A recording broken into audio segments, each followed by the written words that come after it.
মন্ডলী আসসালামু আলাইকুম। আজকে আমি আপনাদেরকে খুব চমৎকার একটি বাড়ির প্ল্যান ডিজাইন এবং খরচের হিসাব দেখানোর চেষ্টা করব। এটা হচ্ছে 4 কাঠা 4.5 কাঠা জমির উপরে 4.5 কাঠা জমির উপরে 4 ইউনিট 6 তলা বাড়ির প্ল্যান দেখানোর চেষ্টা করব। 4.5 কাঠা জমির উপরে 4টা ইউনিট 6 তলা বাড়ির প্ল্যান ডিজাইন এবং খরচের হিসাব দেখানোর চেষ্টা করব। অসাধারণ কম্বিনেশন করে এই বাড়ির ডিজাইনটা তৈরি করা হয়েছে। এই বাড়ির আমি প্রথমে 3D মডেলটা আপনাদের মাঝে তুলে ধরছি। এটা দুই সাইডে রাস্তা আছে। এটা হচ্ছে সামনে ফ্রন্টে মেন রাস্তা এবং পাশে একটা রাস্তা আছে। পাশের রাস্তা দিয়ে মূলত তারা ভিতরে ঢুকবে। তো দর্শক মণ্ডলী, এখানে চমৎকার কম্বিনেশন করে গ্রিনের কম্বিনেশন রেখে কাজগুলো করা হয়েছে। আপনারা জানেন যে আমরা গাছ লাগাইতে পছন্দ করি। আমি দেশে বিদেশে পর্যন্ত প্রায় 12 লক্ষ গাছ লাগিয়েছে দর্শক মণ্ডলী। আর এটা আমার সামাজিক কাজের একটা অংশ। আমি কিছু ছোটোখাটো কিছু সামাজিক কাজ করি। আমি একজন সমাজকর্মী। তো সেই হিসাবে আমি প্রতিনিয়ত ছোটোখাটো কাজ আমি করার চেষ্টা করি, মানুষের পাশে একটু দাঁড়ানোর চেষ্টা করি। দর্শক মণ্ডলী, এটা অসাধারণ একটি বাড়ি, খুবই চমৎকার কম্বিনেশন করে এই বাড়িটা করা হয়েছে। কারণ অল্প জায়গা, মাত্র 4.5 কাঠা জমির উপরে, লম্বা জায়গার উপরে 4টি ইউনিট কী করে করা হয়েছে সেটা আমি আপনাদের তুলে ধরার চেষ্টা করবো। এবং নিচে মার্কেট অর্ধেক করা হয়েছে এবং অর্ধেক ইউনিট করা হয়েছে। তো দর্শক মণ্ডলী, আমি ইঞ্জিনিয়ার টুটুল আপনাদের সঙ্গে আছি। আপনারা জানেন যে আমাদের এই গ্রিন আর্কিটেক্টে এখন বর্তমানে প্রায় 50-এর উপরে ইঞ্জিনিয়াররা কাজ করে।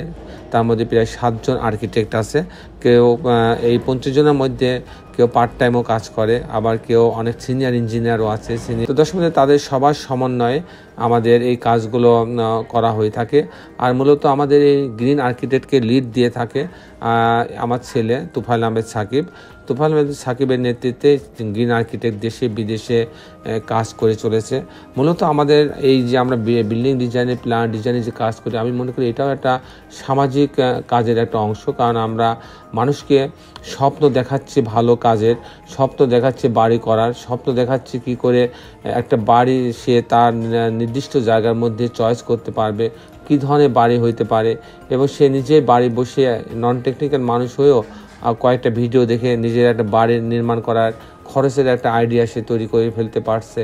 পাশাপাশি আমাদের এই ডিজাইনগুলো দেখে আমাদের গ্রাম অঞ্চলে কিংবা মফস্বল শহরে অনেকে আছে যারা মিস্ত্রিকে দিয়ে কিংবা ওই এলাকার কাউকে দিয়ে এই ডিজাইনের অনুযায়ী তারা কাজ করছে। এতে তারা আমাদের কোনো বাধা নাই, যদিও এগুলো করা ঠিক না। এগুলো করলে অনেক বড় বড় ভুল হয়ে যেতে পারে।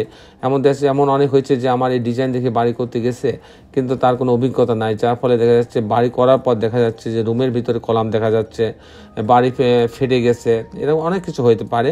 কারণ একটা পূর্ণাঙ্গ ইঞ্জিনিয়ারিং ড্রয়িংয়ে শুধু কিন্তু এই 3Dটা হলেই হবে না।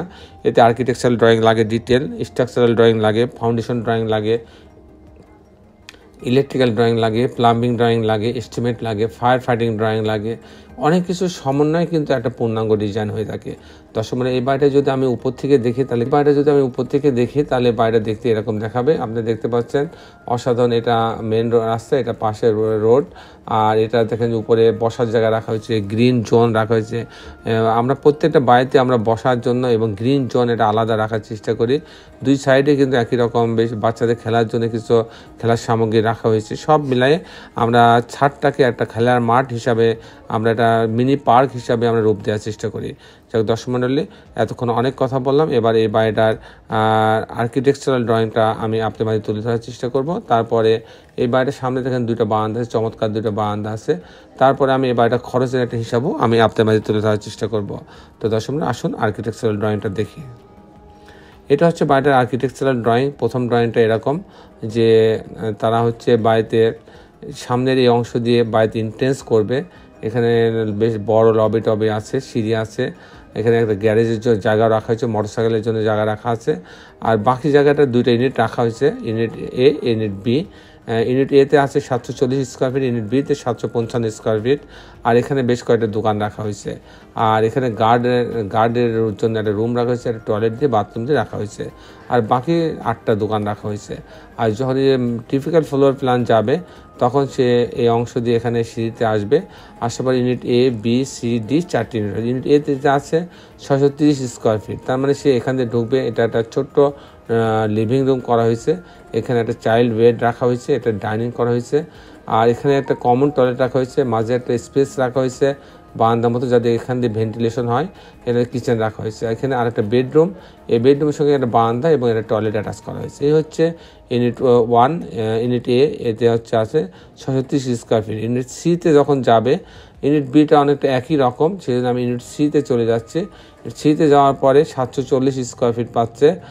সেখানে ঢোকার পরে একটা বড় একটা drawing room, 17 feet 6 inch by 6 feet 6 inch. এখানে একটা ডাইনিং রুম বেশ বড়, 9 ফিট বাই 9 ফিট না 13 feet 12 feet 11 inch by 9 feet. আর এখানে একটা বেডরুম আছে, আপনি দেখতে পাচ্ছেন যে চাইল্ড বেড এখানে রাখা আছে। এখানে একটা কিচেন রাখা হয়েছে, যে ডাইনিং, এখানে বড় একটা ডাইনিং আছে, যার ফলে এখানে কিচেন রাখা হয়েছে। এখানে একটা টয়লেট রাখা হয়েছে, কমন টয়লেট রাখা হয়েছে। এটা একটা বেডরুম, এই বেডরুমের সাথে একটা ক্যাবিনেট রাখা হয়েছে, একটা টয়লেট অ্যাটাচ করা হয়েছে এবং একটা বারান্দা রাখা হয়েছে। তার মানে এখানেও দুটা বেডরুমের সমন্বয় করা হয়েছে মাত্র 740 স্কোয়ার ফিটের মধ্যে। দর্শক মণ্ডলী, অন্য ইউনিটগুলো কাছাকাছি একই রকম। যেমন ইউনিট সিতে কিন্তু আবার 3টা বেডরুম করা হয়েছে, মাত্র 755 স্কোয়ার ফিটের মধ্যে 3টা বেডরুম। এখানে ঢোকার পরে একটা ড্রয়িং রুম পাচ্ছে, এখানে ডাইনিং আছে, এখানে একটা বেডরুম, এখানে একটা টয়লেট আছে, একটা ভেন্টিলেশনের জন্য জায়গা রাখা হয়েছে, একটা কিচেন আছে। এটা একটা বেডরুম, এর সঙ্গে এই বাথরুমটা অ্যাটাচ করা হয়েছে এবং বারান্দা রাখা হয়েছে। এখানে আরেকটা বেডরুম রাখা হয়েছে, এখানে একটা ক্যাবিনেট রাখা হয়েছে। এই হচ্ছে মোট 755 স্কোয়ার ফিটের মধ্যে 3টা বেডরুম দিয়ে সাজানো হয়েছে। দর্শক মণ্ডলী, এই ছিল মোটামুটি আর্কিটেকচারাল ড্রয়িং। এবার আমি দেখাবো যে এই ধরনের বাড়ি নির্মাণ করতে কত টাকা খরচ হইতে পারে, এটা 6তলা বাড়ি নির্মাণ করতে কত টাকা, ভালো মানের বাড়ি করতে কত টাকা খরচ হতে পারে, তার একটা হিসাব আমি আপনাদের মাঝে তুলে ধরার চেষ্টা করব। তো 10 মিনিট এরকম একটা বাড়ি যদি আমি অ্যাভারেজ করতে চাই, অ্যাভারেজ খরচ আপনার লিফট যদি বাদে হয়, তাহলে আপনি 1700 টাকা স্কোয়ার ফিট হলে এরকম একটা বাড়ি করা সম্ভব।